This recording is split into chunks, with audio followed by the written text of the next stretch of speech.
Welcome to Talking Tourism. I'm Mark Sutcliffe. Thank you very much for joining us. And it is a pleasure to welcome our guest today, John Swettenham, who is in charge of marketing. He is the Chief Marketing Officer at the Canadian Museum of Nature. John, thank you so much for joining us today. Thanks very much, Mark. It's a pleasure to be here. And I'm really looking forward to our conversation. We're going to chat about museums and COVID and tourism and so much more, starting in just a moment. This podcast is presented by Ottawa Tourism. They're creating fresh, new ways for you to help kickstart Ottawa's economy, as well as build a more dynamic city for residents and visitors alike. Whether it's hosting a business meeting, inviting family to visit for a long weekend, or something as simple as an Instagram post. Learn more about how you help make Ottawa a better place to live, work, and visit at ottawatourism.ca. So, John, let's start with how museums in Ottawa, including the Canadian Museum of Nature, adapted to the pandemic. There are so many challenges, obviously, associated with having a museum where normally people would be gathering. What did you and what did other museums do?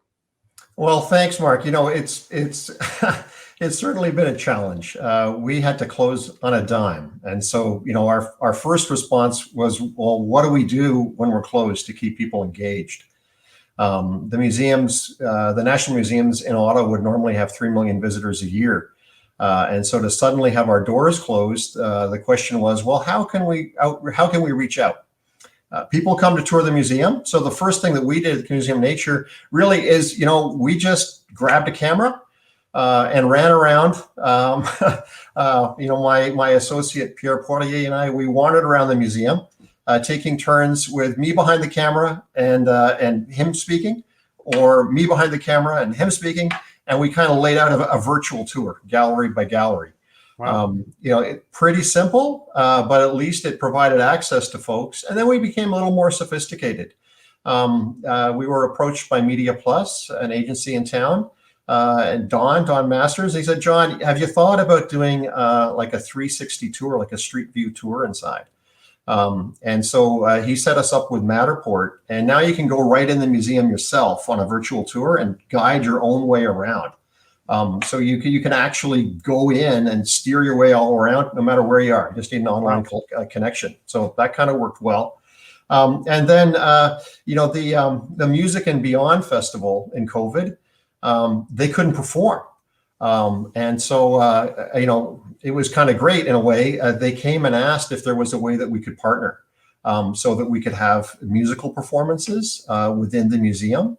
And so we did that, Music and Nature. And so Julian Armour, who heads up Music and Beyond, arranged for amazing performances, gallery by gallery. And so you can see the museum in a whole different way with amazing performances taking place. We had Sonia Rodriguez, who's like the prima ballerina of Canada, dancing in our rotunda.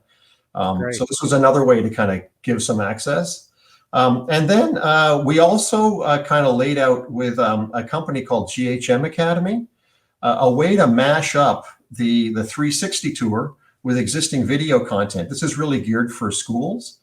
And so you can you're kind of guided through on the 360, but gallery by gallery, you'll be supported by video content for instance, for our scientists that'll talk about what you're seeing and what you're understanding, kind of interpret as you go through. And finally, we took actual school programming and made it virtual. So our instructors are in a lab, we've got a camera, and just like we're talking now, imagine instead of just you and I, we've got our lab, you're looking at minerals, we're holding up minerals, we're talking about things live with classrooms. So we're doing virtual school programs that Incredible. Yeah, in one way, it's great because it allows us to reach schools now in that way, I mean, across the country. And of course, normally we have schools locally and we have schools from across the country that come to Ottawa. But this really lets us duplicate that on an online way.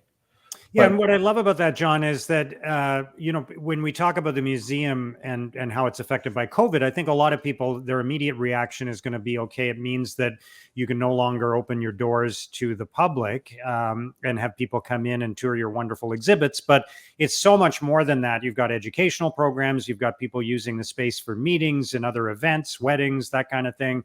So it affected a lot of different things. Has this reshaped how you think about the museum and its relationship with the public and with event planners and with everybody else who accesses the museum for the future, even after COVID? Well, it really has, because just like that school programming, where now we've got an online offer that we expect is going to keep going forever. We're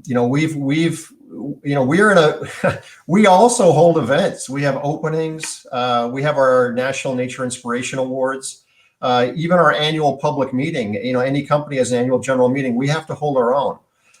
And so we did that virtually, in the course of the last year. And we think that events moving forward are likely to be a hybrid. We've already had requests for that sort of thing, weddings where it's like, oh, gee, and can we also work in something with Zoom or with Teams or something where we can actually bring people in from the outside because numbers have been limited. So for sure, moving forward, there's going to be changes that came about from COVID and from the pandemic that will have to become part of our business model moving forward.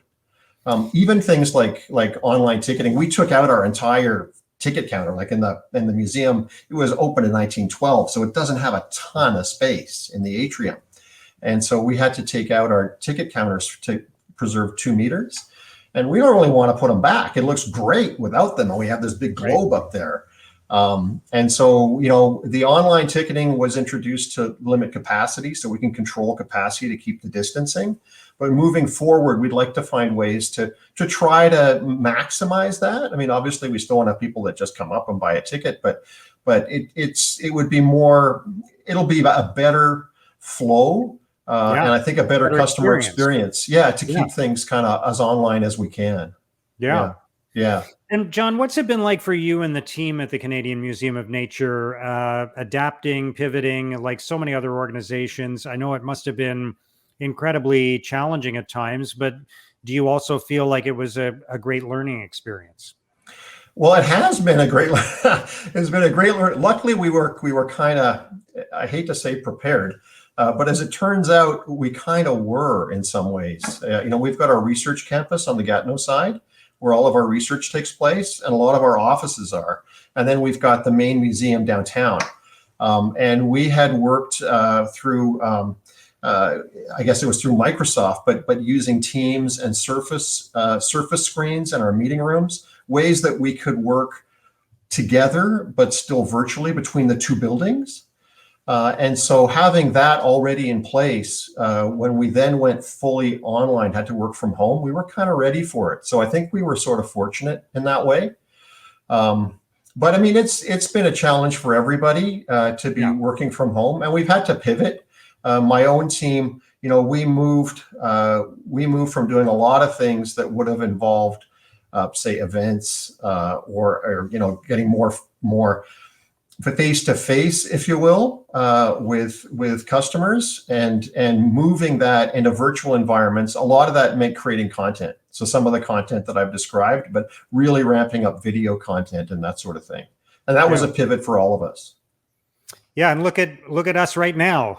We're doing this online, and you've got this great image of the museum behind you, and so we've all learned new things in terms of how we communicate and how we engage. That you and I would not have been doing this in this format 18 months ago, right? So there you go. My dining room never looked so good. I love it.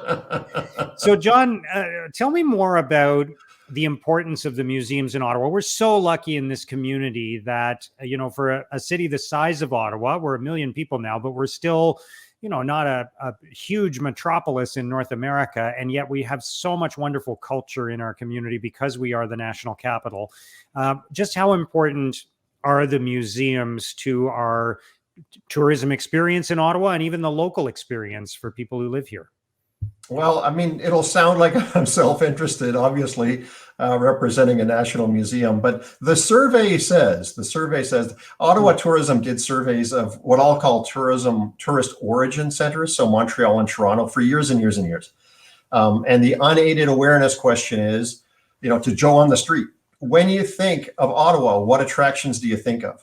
And the number one answer, number one above Parliament, was museums, so plural museums. So people think of Ottawa as a museums town, Right. and so Not we're a surprised. yeah, well, we're a big part. I mean, if you're Yeah. number one in unaided awareness, you're a big part of the city's brand. Yeah. And and that's great, because when Ottawa Tourism did what they call a brand DNA, but they really were moving to brand marketing and understanding what the brand of Ottawa is, which starts with Ottawa itself. Like, how does Ottawa identify itself? And where they landed with that was that we are Canada in one city. So Mm. that's not a slogan. That's kind of who we are. If you think of who we are. Yeah. And I think that's great because it really resonates with what I think is a value proposition and a promise that Ottawa will deliver on. Like, nobody who comes to Ottawa expecting that is going to be disappointed. Yeah. More than any other city, you're going to get a flavor of all of Canada here in Ottawa. And so that works real well with the national museums, because the national museums as a whole, if you think of us talking about, the history of Canada, our art, the National Gallery, science at Ingenium, or nature here at the Canadian Museum of Nature, we tell Canada's story. And so we really support, we kind of ladder up to that whole value proposition. So I think it's a great brand identity. It is who we are.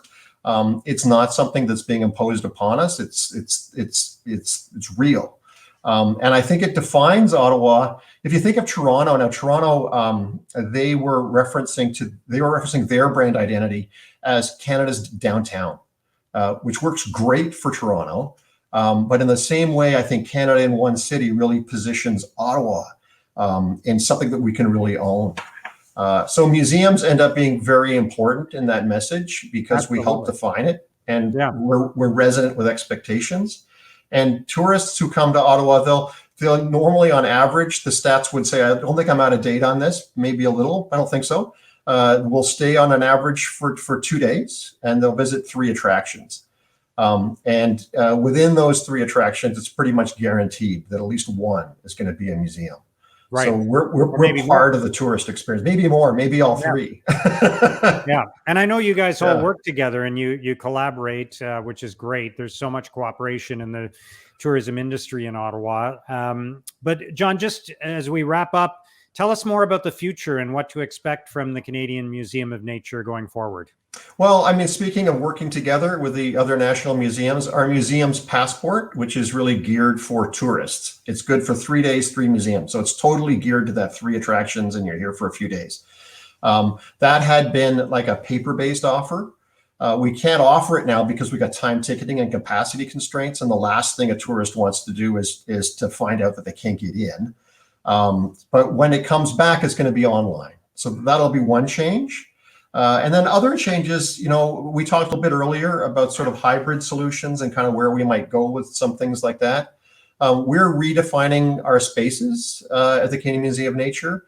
So we worked with Little Rays, for instance, with an outdoor exhibit right now. Little Rays reptiles. Yeah. Cool. Little Rays Nature Centers, and they've got just an amazing attraction.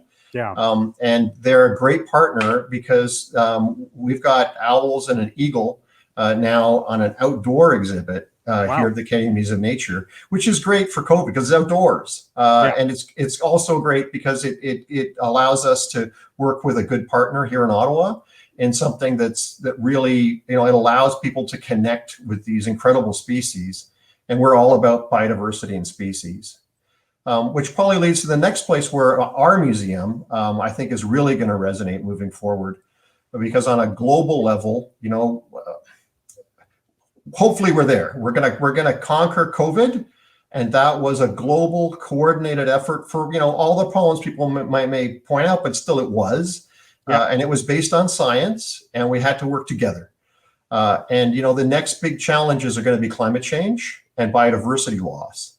And we are a research institution. We feed into that, and we feed into science literacy, like natural science literacy, the kind of stuff that people, you need to understand and love nature if you're going to stand up to, make the right decisions to support it and support a sustainable future.